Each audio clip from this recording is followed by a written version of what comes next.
നാളെ ഇവിടെ വാള് പറയേണ്ടിയിരുന്നത് ആരായിരുന്നു?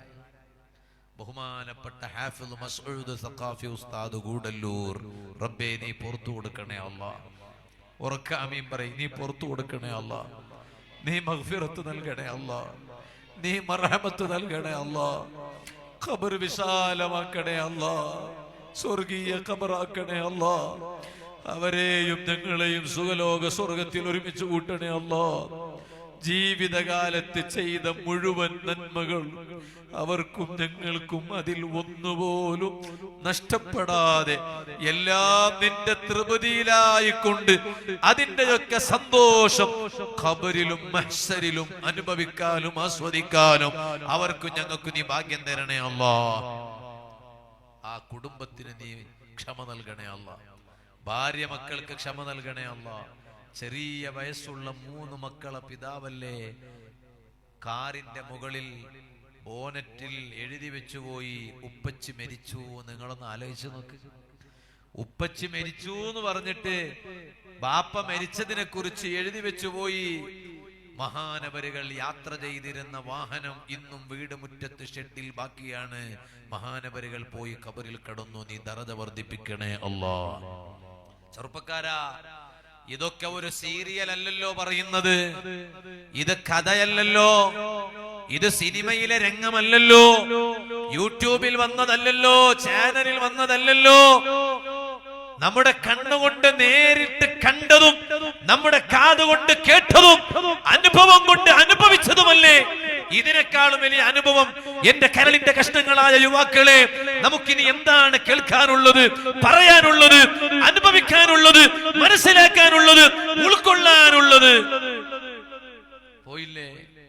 ഇനി നാളത്തെ സ്റ്റേജിന് ഞാൻ ഇവിടെ വന്നപ്പോ ചോദിച്ചതാ, നാളെ ആരാണ് ഇവിടെ പ്രസംഗിക്കാൻ വരുന്നത്?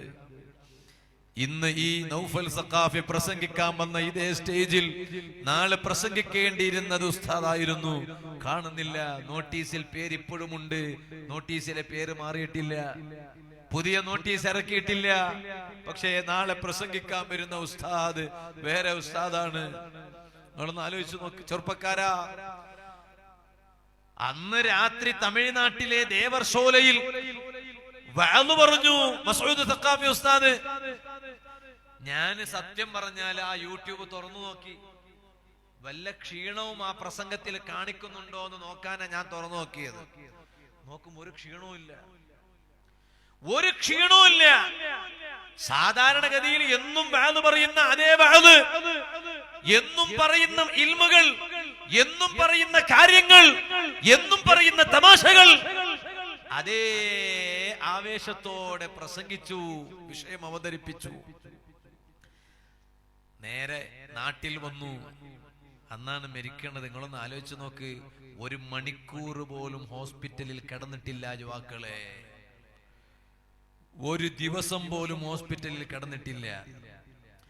ICUയിൽ കൊണ്ടുപോയി കിടത്തിയിട്ടില്ല. വെന്റിലേറ്ററിൽ കിടത്തിയിട്ടില്ല. മരിച്ച അന്ന് രാത്രിയും കാസർഗോഡ് ജില്ലയിൽ ഒരു സ്ഥലത്ത് വഅദ് പറയാനുണ്ട്. മരിച്ച നേരെ പിറ്റേന്ന് ഞങ്ങളെ കർണാടകയിലെ ഉപ്പിനങ്ങാടിക്കടുത്ത് തുർക്കളിക്കയിൽ വഅദ് പറയാനുണ്ട്. നാളെ ഇവിടെയും വരാനുണ്ട്. അല്ലാഹുവേ നീ ഖബർ വിശാലമാക്കണേ അല്ലാഹ്. ചെറുപ്പക്കാരാ, ഇത് മസൂദ് സഖാഫിക്ക് ഉസ്താദിന് മാത്രമാണ് ഇങ്ങനെ ഒരു മരണമെന്ന് തെറ്റിദ്ധരിച്ചവരാരെങ്കിലും ഈ കൂട്ടത്തിലുണ്ടോ? നാളെ എന്റെ മരണം എങ്ങനെയാണെന്ന് എങ്ങനെയാ പറയാൻ കഴിയാ? നിങ്ങളെ മരണം എങ്ങനെയായിരിക്കുമെന്ന് എങ്ങനെയാ പറയാൻ കഴിയാ? അതുകൊണ്ട് ഇന്നത്തെ സദസ്സിൽ ഒരു തീരുമാനമെടുത്തേ മതിയാകൂ. യുവാക്കളെ, നന്നാകാൻ ഏറ്റവും ഉചിതമായ സമയം ഇനി ഇതിനേക്കാൾ നല്ലൊരു സമയം ഇനി കാത്തിരിക്കണ്ട. അതാണ് പരിശുദ്ധ ഖുർആനിൽ അല്ലാഹു ചോദിച്ചത്. അവലം നുഅമ്മിറുകും മാ യതദക്കറു ഫീഹി മൻ തദക്കർ വജാഅകുമുൻ നദീർ. ഖുർആൻ ചോദിച്ചില്ലേ?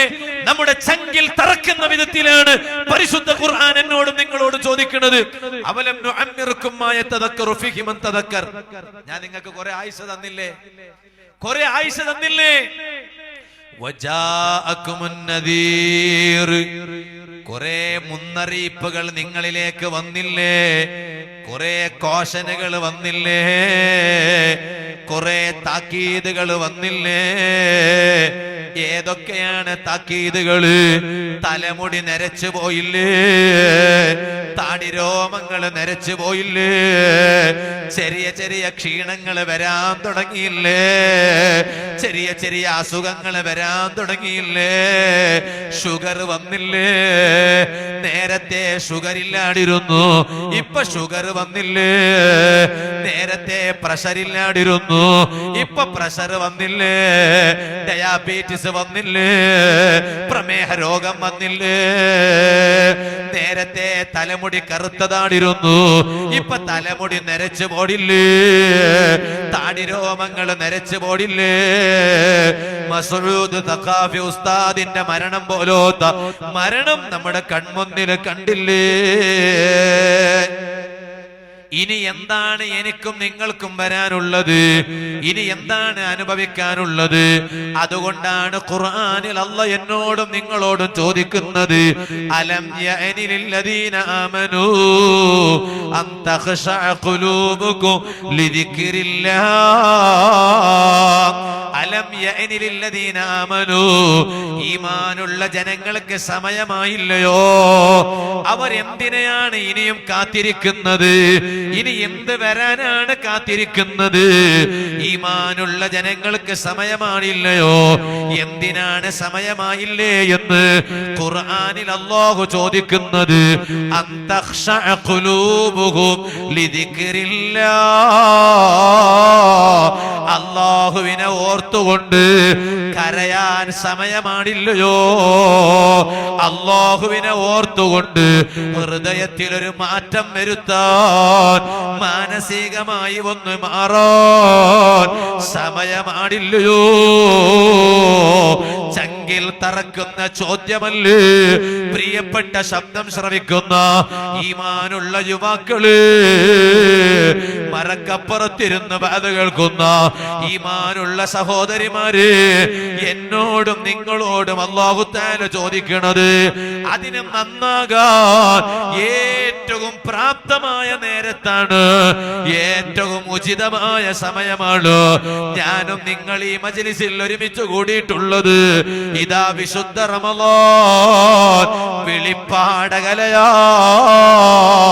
ഇതാ കാന അവ്വലു ലൈലത്തി മിൻ റമളാൻ.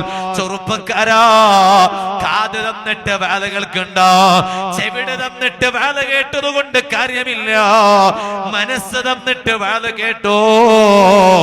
ഹബീബായ നബി സല്ലല്ലാഹു അലൈഹി വസല്ലം തങ്ങൾ പറയാണ്, ഇദാ കാന അവ്വലു ലൈലത്തിൻ മിൻ റമളാൻ. റമളാനിലെ ആദ്യത്തെ രാവായാൽ, റമളാനിലെ ആദ്യത്തെ രാവായാൽ നാദാ മുനാദിൻ, ഒരു മലക്കിങ്ങനെ വിളിച്ചു പറയുകയാണ്, റമളാനിലെ ആദ്യത്തെ രാവായാൽ, യാ ബാഗിയൽ ഖൈരി അഖ്ബിൽ വയാ ബാഗിയ ശർരി അഖ്സിർ. ഓ നല്ലത് തേടി വരുന്ന മനുഷ്യ, വേഗം വായോ, വേഗം വന്നോ. നല്ലത് തേടിയിട്ട് വരുന്ന മനുഷ്യ, ഇതിനേക്കാളും നല്ലത് ചെയ്യാൻ ഇനി വേറെ ഒരു സമയമില്ല. അതുകൊണ്ട് വേഗം വന്നോ, നന്നാകാൻ അവസരം ഉപയോഗപ്പെടുത്തിക്കോ. എന്നിട്ട് ആ മലക്ക് വിളിച്ചിട്ട് പറയാണ്, വയാ ബാഗിയ ശർരി അഖ്സിർ.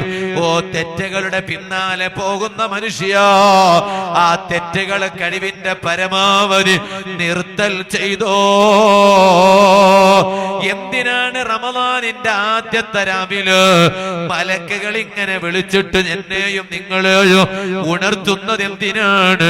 പറയട്ടെ മുസ്ലിമേ, നന്നാകാൻ ഇതിനേക്കാൾ ഉചിതമായ വേറെയൊരു നേരമോ വേറെയൊരു സമയമോ ഒരു മുസ്ലിമായ ആണിനോ ഒരു മുസ്ലിമത്തായ പെണ്ണിനോ വേറെയുണ്ടെന്ന് സ്വപ്നം കാണേണ്ടതില്ല. ഇനി എപ്പോ നന്നാണ്?